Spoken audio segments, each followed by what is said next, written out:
Ya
Wa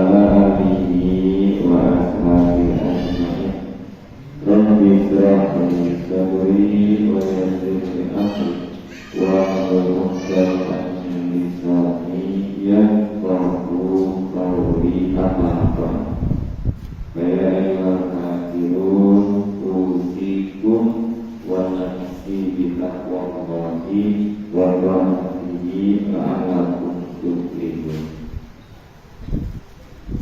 Bersama-sama mari kita panjatkan puja dan puji syukur kehadirat Allah Subhanahu wa Ta'ala yang alhamdulillah berkat limpahan nikmatnya kepada kita semua, terutama nikmat iman wal Islam, nikmat hidayah dan taufik, nikmat kesempatan, juga nikmat sehat badan.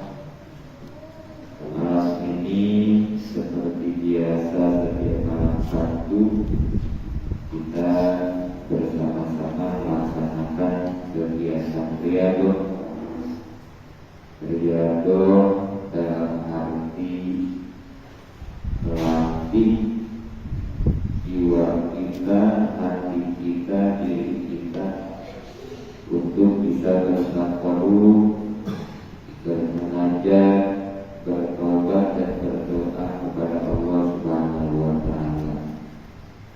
Mudah-mudahan dengan riyadhah yang kita laksanakan setiap malam Sabtu ini, hati kita, diri kita, jiwa kita bisa semakin dekat lagi kepada Allah. Amin ya rabbal alamin.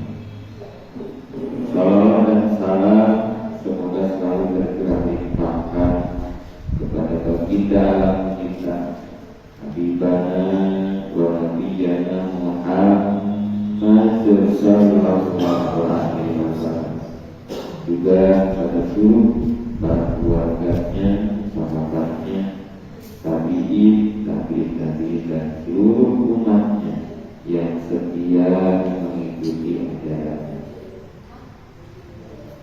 Hadirin jamaah riyadhah, bapak-bapak, ibu-ibu, para santri, putra dan putri, yang mudah-mudahan kita semua senantiasa dimuliakan oleh Allah Subhanahu wa Ta'ala. Amin ya rabbal alamin.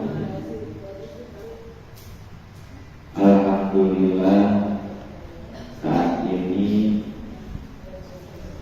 kita berada di bulan yang diagungkan oleh Allah, yaitu bulan Dzulhijjah atau bulan haji. Kita sudah memasuki tanggal 7 di bulan haji hari ini.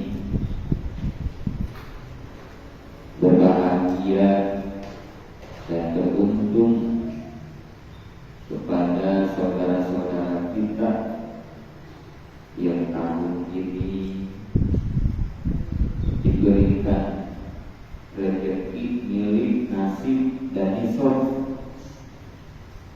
sehingga saat ini saudara kita sedang persiapan untuk memulai prosesi ibadah haji di tanah suci Mekah. Mungkin prosesi yang awal ini diawali dengan wukuf di padang Arafah. Kita doakan pastinya seluruh jamaah haji, khususnya guru keluarga kita, jamaah kita, mudah-mudahan terus diberikan kesehatan, keselamatan, kemudahan di dalam melaksanakan rangkaian ibadah haji sampai kembali ke tanah air dengan selamat, membawa haji yang makbul dan mabrur. Amin ya rabbal alamin. Kita intinya terus berdoa kepada Allah dan berusaha agar kita pun segera dipanggil sebagai tamunya ke tanah suci oleh Allah untuk kita bisa melaksanakan ibadah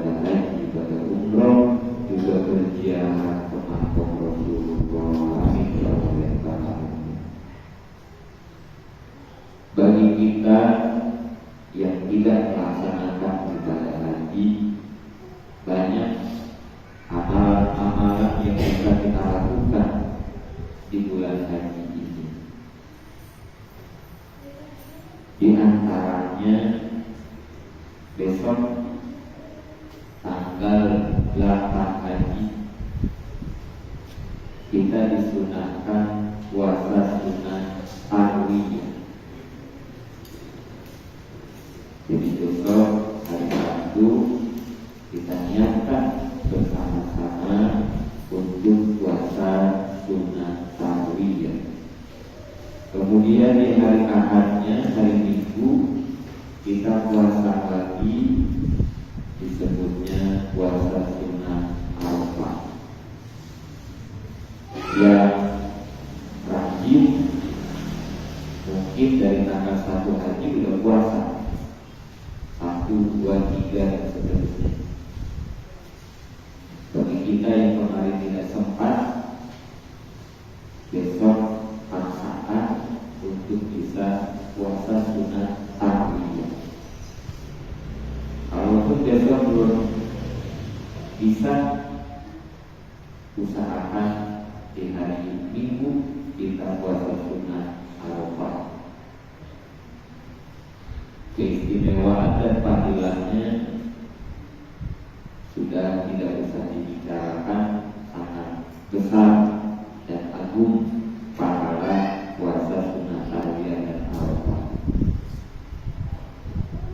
Kenapa disebut puasa sunat tarwiyah di tanggal 8 Haji? Ini bermula dari mimpi Nabi Ibrahim alaihissalam.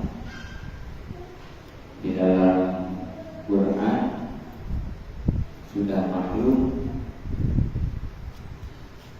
bahwa Nabi Ibrahim ini diberi ujian yang sangat luar biasa oleh Allah. Karena wajar sampai Nabi Ibrahim ini memiliki gelar Khalilullah, kekasih Allah. Bayangkan Allah mengangkat Nabi Ibrahim sebagai kekasihnya, dan ini pasti menjadi dambaan setiap kita manusia. Kita nggak mau dijadikan orang yang dibenci oleh siapapun pasti. Kita semua berharap ingin dijadikan seorang kekasih. Apakah oleh orang tua kita, oleh guru kita, oleh teman, oleh siapapun, apalagi oleh pasangan hidup. Kita nggak mau dibenci oleh mereka, pasti kita semua berharap dijadikan kekasih. Kenapa? Karena seorang kekasih di mata kekasih semuanya menjadi istimewa, semuanya menjadi bahagia, semuanya menjadi kesenangan.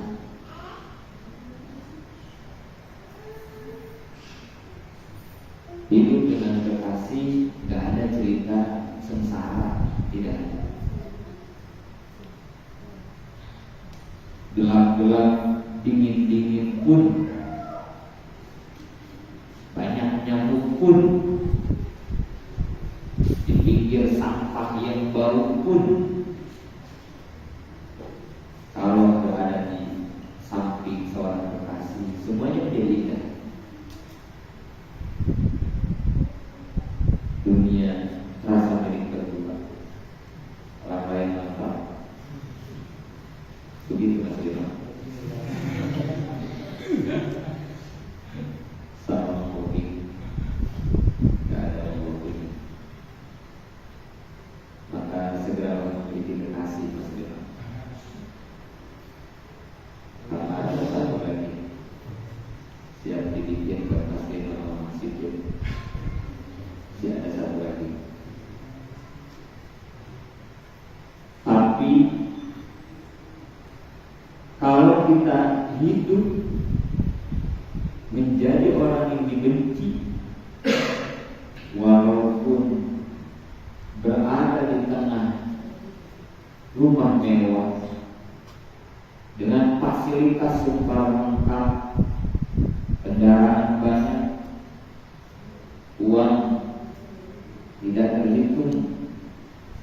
Tapi kalau kita sedang ada di bawah kemurkaan, bencinya seseorang, maka semua fasilitas tadi tidak membuat kita menjadi bahagia.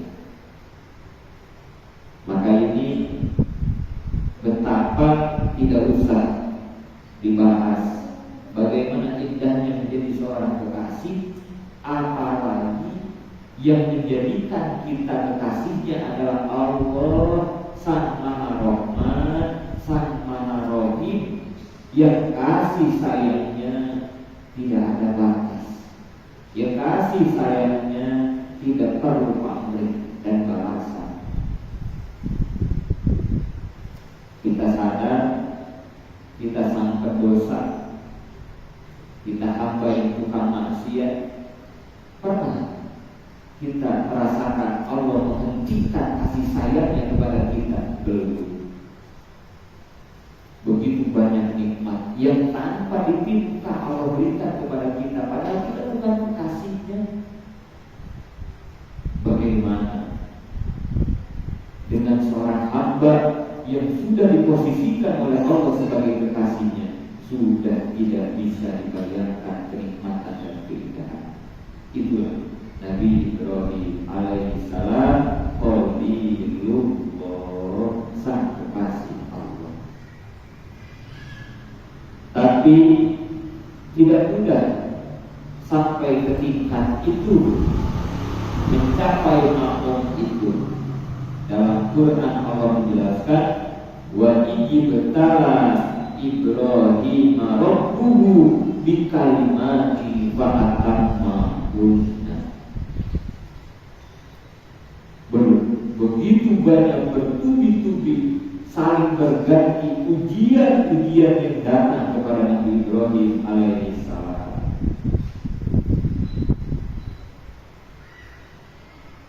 Puncak dari ujian tersebut adalah mimpinya untuk menyembelih satu-satunya putranya si Mataraya, Nabi Ismail alaihissalam, yang didamba-damba puluhan tahun. Nabi Ibrahim tidak diberikan anak. Tiba-tiba begitu diberikan anak Nabi Ismail, Allah memerintahkannya untuk disembelih. Dan sebelumnya banyak ujian-ujian yang diberikan kepada Nabi Ibrahim. Awalnya dari seorang bapak. Bapak Nabi Ibrahim itu adalah pembuat berhala, pematung. Bayangkan, seorang nabi punya bapak yang berbeda agama, bahkan pembuat Tuhan tandingan. Nabi Ibrahim ditugaskan oleh Allah untuk mengajak umat agar menyembah Allah. Tiba-tiba bapaknya sendiri malah sang pembuat berhala. Bisa kita bayangkan betapa beratnya tantangan Nabi Ibrahim ketika dakwah mengajak umat. Bahasa kasarnya, Ibrahim, gak usah kau capek-capek ngajak saya menyembah Tuhan Allah, urus saja bapakmu. Bahasa kasar yang kita mungkin begitu.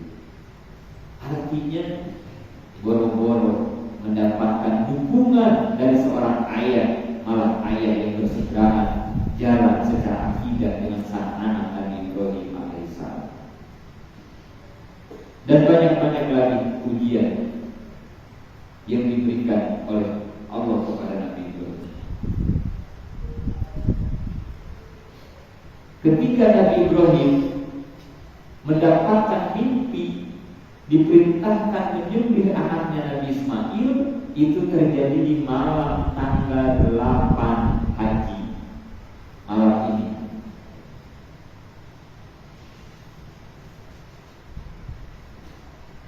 Kemudian berbeda malam ya.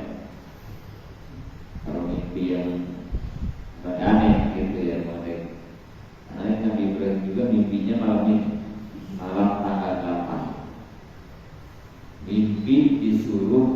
menyembelih putranya Nabi Ismail. Wudhu dulu nanti mau tidur, wudhu baca doa biar nggak mimpi yang macam-macam maksudnya. Tapi hasil dari mimpi malam ini Nabi Ibrahim ragu. Apakah betul ini perintah Allah saya disuruh menyembelih anak? Maka tidak dilaksanakan. Besok itu tanggal 8 itu tidak disembelih Nabi Ismail karena Nabi Ibrahim masih ragu.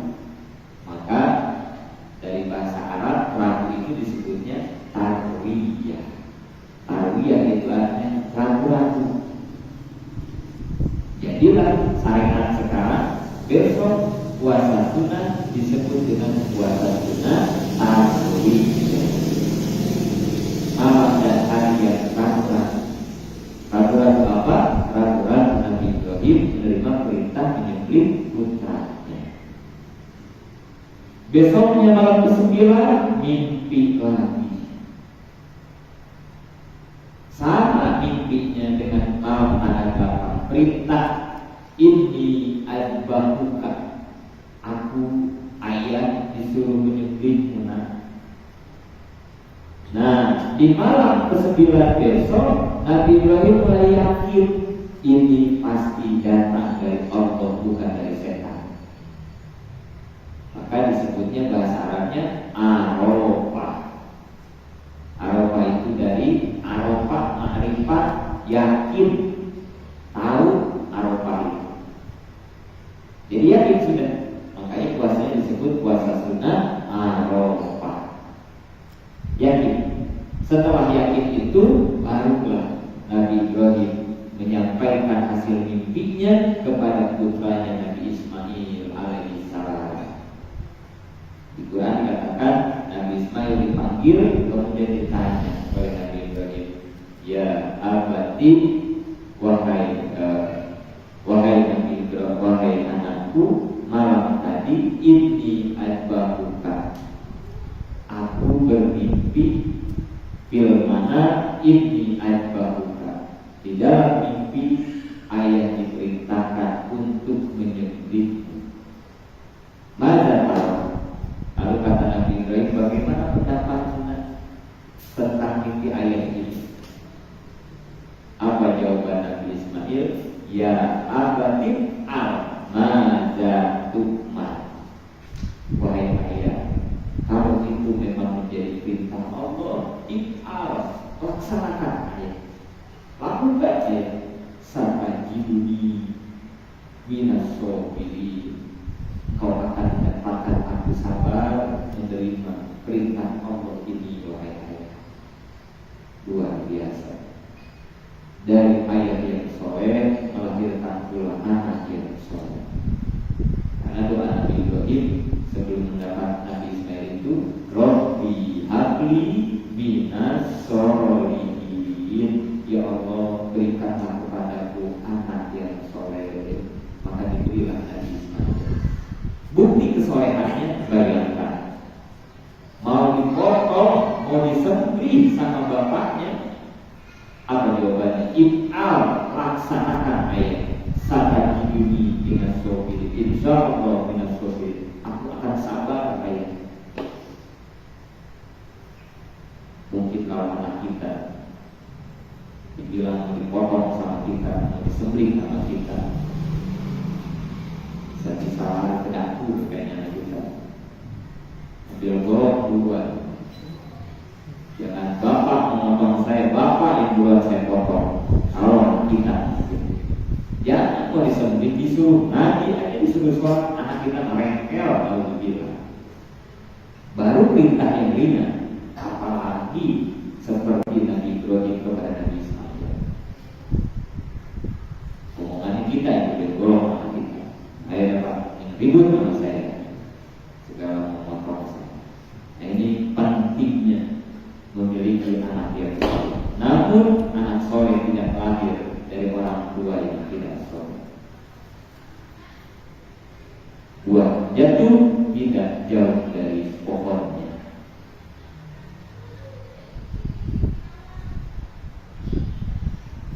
Maka ketika Nabi Ismail menjawab jawaban itu dengan luar ke-10 disebut dengan Yaumun Nahri, hari menyembelih nahar. Inna a'tainaka kautsar fasholli li rabbika wanhar. Nahar itu artinya menyembelih. Maka tanda 10 haji dilaksanakanlah perintah Allah itu. Nabi Ismail dibawa oleh Nabi Ibrahim ke satu bukit untuk disembelih. Maka jadilah hari itu Yaumun Nahar, hari menyembelih. Yang dimaksud adalah menyembelih kurban. Tapi begitu mau disembelih, Allah memerintahkan malaikat Jibril untuk menggantikan Ismail dengan seekor kibas. Maka jadilah syariat sampai hari ini, kurban tidak dengan anak sendiri, tapi kurban dilakukannya syaratnya harus dengan hewan sesuai aturan syarat. Kalau di kita dari mulai domba, kambing, sapi, kerbau, dan onta itu yang boleh dijadikan hewan kurban. Bagaimana binatang yang lain, ayam, bebek, bisa dipakai kurban? Tidak bisa.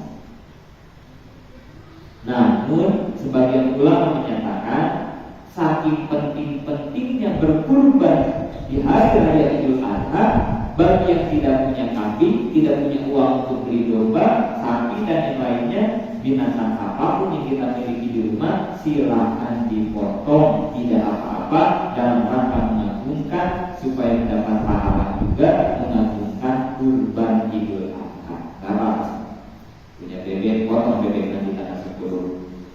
Punya ayam jago, potong ayam jago tanggal 10. Gak punya, beli dulu kalau punya uangnya.